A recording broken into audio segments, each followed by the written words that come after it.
Hello, thanks for joining me.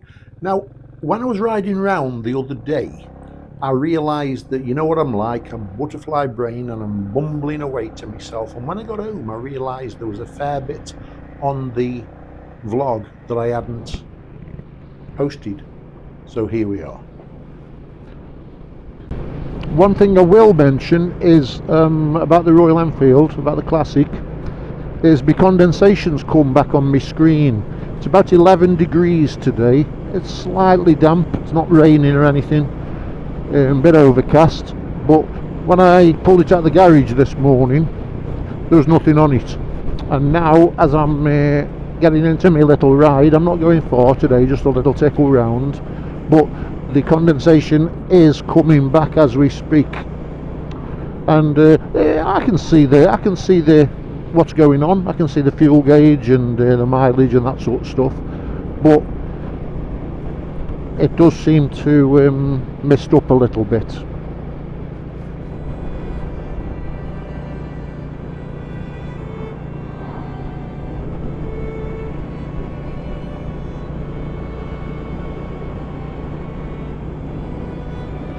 Can I say thank you to everybody who made a comment?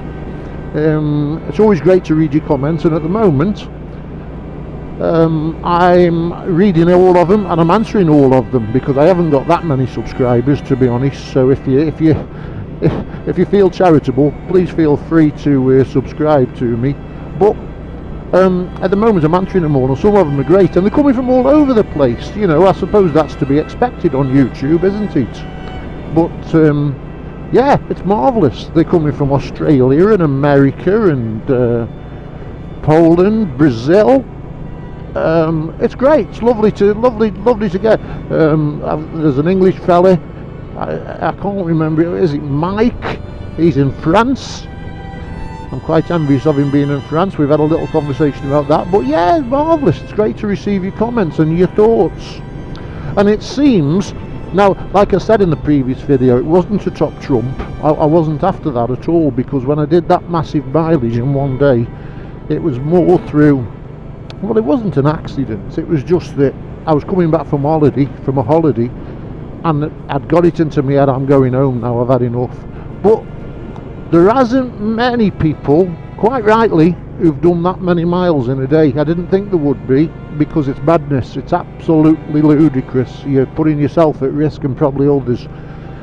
I'll never do it again. Never ever do it again. But thanks for your comments on that. It's been brilliant to receive them. Now, a mate of mine, a good mate of mine, goes back a long time. We go back a long time, me and this fella do, from school. And we've always sort of stayed in touch. You drift apart, don't you? You know, where you got different jobs and you've got lives to lead, and you go one way and your mates go another, but they're always there in the background if you want them. And anyway, it happens that he works for an exhaust company, a motorcycle exhaust company, and they make their own exhausts. They are a big concern, a big company. Most of you will have undoubtedly heard of them.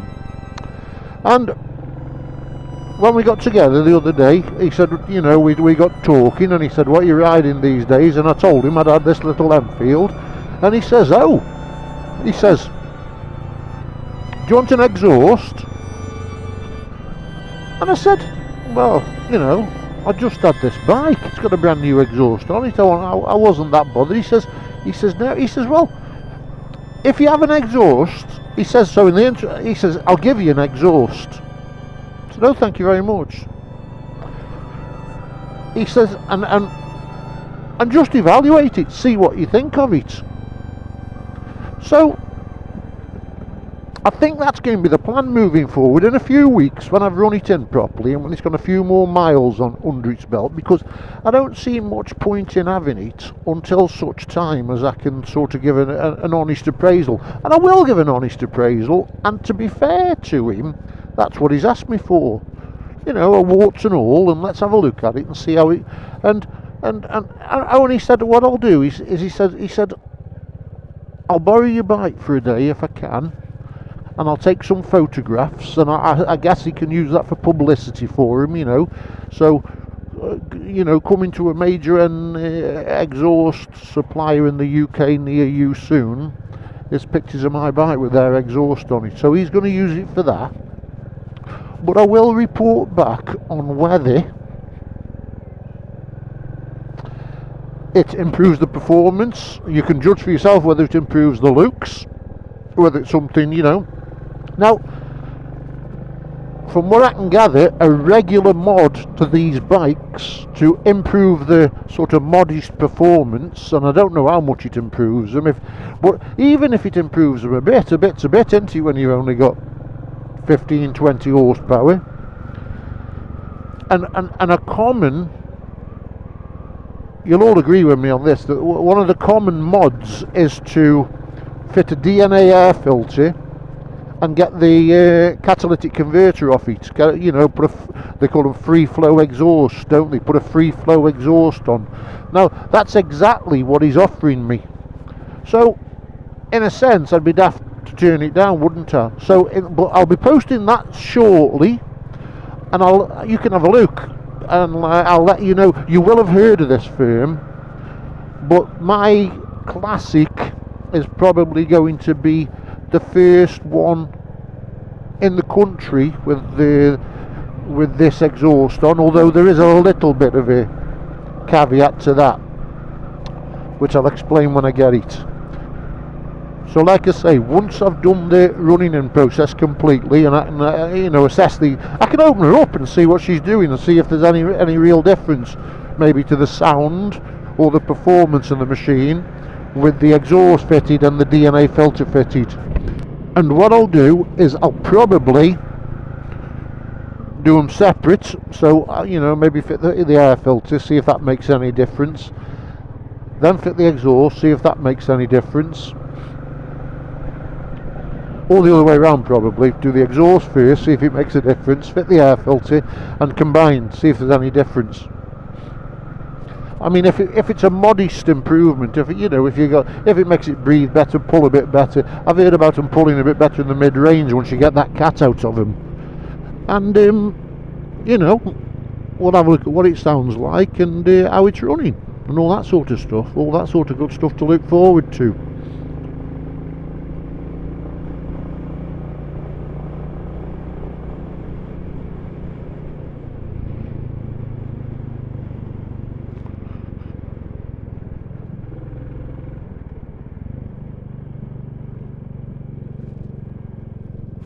I have to say, you know, I'm liking this heel and toe shifter. It's, I don't think it takes much getting used to. It might be an ultra picky. It might benefit from just going forward on the splines by 1 notch. Just maybe 1 notch. But equally it might not, I don't know. I don't know. I don't know where I am. Whoa, I'm on a muddy farm road. There's a car down there. Let's have a look. Does this make any sense? There's a few cars down here on this road.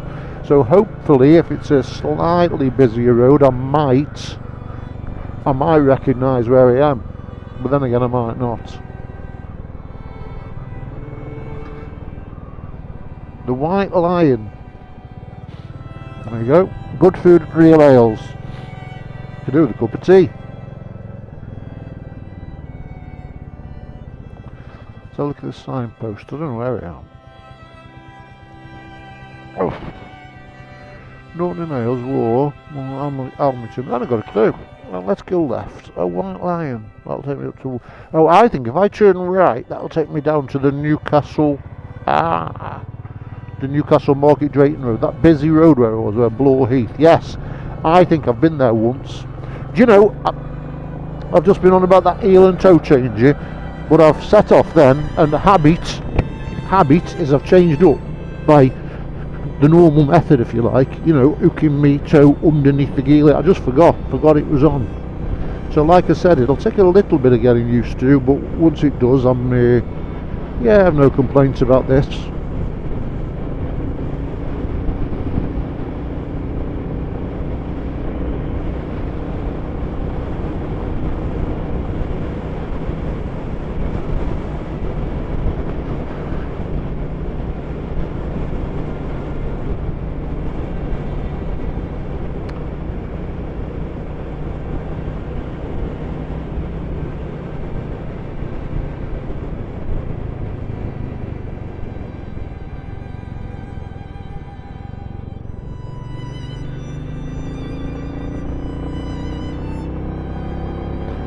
Yeah, I know where I am now. I've just took a little bit of a detour. But there can't be many bikes better than this for find yourself lost on a back road. Not that you're ever really lost here, because let's face it, it ain't big enough to get lost, is it?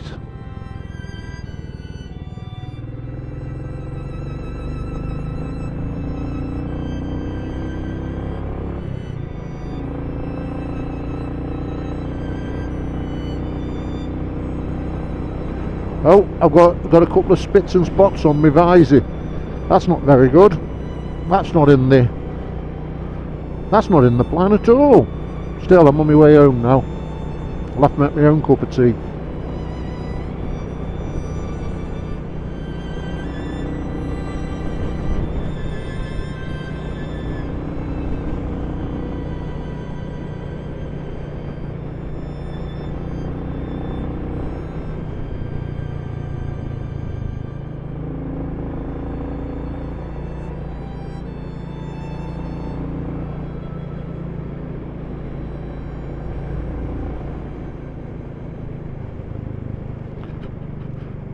I'm not too keen to get on this mud that's in the middle of the road. Oh, hello mate, you alright?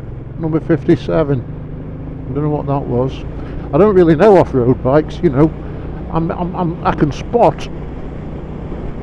What I can do... Hello, there's a police helicopter over there. I don't know if the camera's picking him up. He probably isn't. But it's quite low. He looks like he's hovering. Looks like he's looking for summit.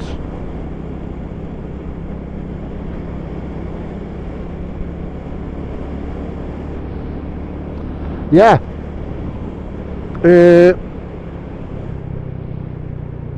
Old bikes. Normally old bikes going the other way. I can, like we all can, you can recognise them, can't you? You know, there was one of my commenters, and I actually asked him about it. I said, is that a Gt500 in your picture, on your thumbnail? He said, yes it is. He owned it in, I think, the 70s, early 80s. And I remember that the Gt500, my mate had a Gt500. Funny enough, it's the same lad that had that's offering me this exhaust. He's always been into bikes, and he had this Gt500. I think at the same time I'd had a GT380, Suzuki Gt500. He had a twin, and I must try to go at this Gt500, and what we call took it up the bypass, which was a dual carriageway near to where we lived that had recently been built. A lovely bit of road. It was lovely then, it's pothole ridden now. And it was the first bike I ever did 100 mile an hour on. I wouldn't have gone much faster than 100 mile an hour, because I remember how fast it felt, like the lampposts seemed to be flashing past. And I thought, wow, I'm absolutely flying here. And then I think I got to 100 and then backed off, you know, went back down to more sensible speeds. But anyway, years later, I had the opportunity to buy a Gt500 it wasn't in a horrible state by any stretch of the imagination, because I wouldn't trade it because I'm not capable enough to do that. But I thought because it was cosmetically challenged, if you like, and I thought, yeah, I can have a go at that. And I remember rebuilding it. Excuse me. And I rebuilt it at, I won't say considerable cost, because I'd never had any money, and I still haven't.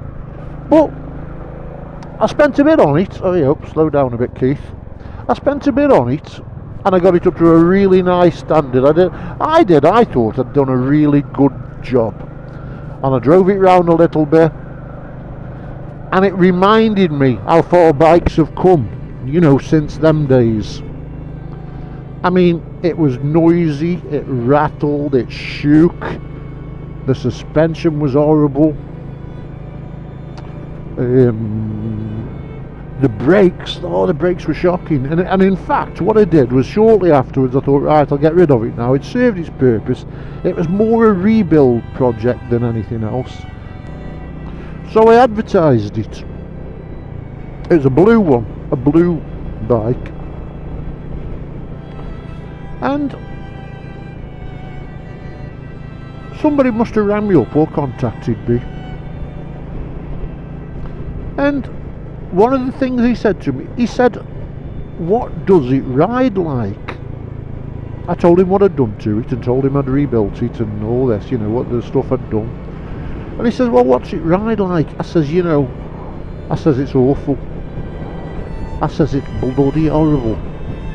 I said, it bucks and it weaves and it smokes and it makes a noise and the clocks are all over the place and the brakes, I said, they're shocking. And I've put new pads in, the discs are fine, there's been pads put in and that, you know. And he sort of burst out laughing. And then a little bit later he came round to have a look at it and he bought it. And he said, you know, one of the things that I liked was when I was talking to you about your bike, he said, and you described what it was like, how horrible it was.